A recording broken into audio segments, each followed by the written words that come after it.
Anyway, I took the tractor one year up to I took it off our property and down the road to this meadow. It was like a field that belonged to the local sewer district, the treatment facility. And behind the field were a few thin trees and then their big, sewage plant, which was pretty ugly. So as a way of making the road into our neighborhood more aesthetically pleasing, they planted a row of nice pine trees. And by that year, they had grown to a pretty significant size. And I saw those, and I was struggling to find a Christmas tree for the family that year. And I refused to go to a Christmas tree farm, right? It's like going to a puppy farm. You want to rescue. You want to rescue a tree that needs love, like Charlie Brown's. I would argue it's the complete opposite. I would argue instead of getting a puppy from a puppy farm, it's like going into the forest and capturing a wolf. Oh, that is a better metaphor. Yeah, you're right.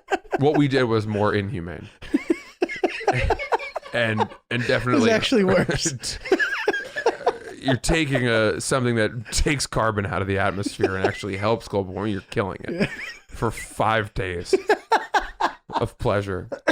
Point is, I saw this row of perfect, shapely, symmetrical trees that the sewer district had planted, and I took the John Deere tractor right up to the base of one.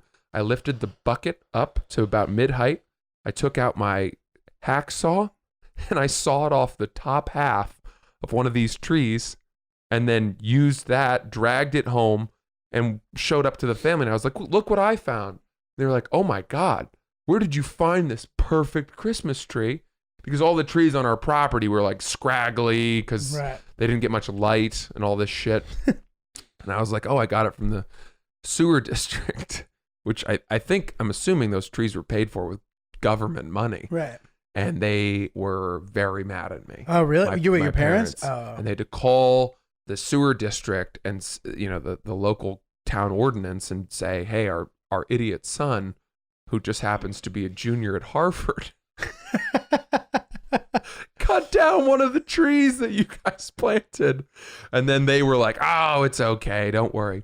And since then, now when you drive down our street, every time you look at that tree, you see 4 that are beautifully growing. And then there's one that's just fucking stumpy and flat at the top and does not grow anymore. So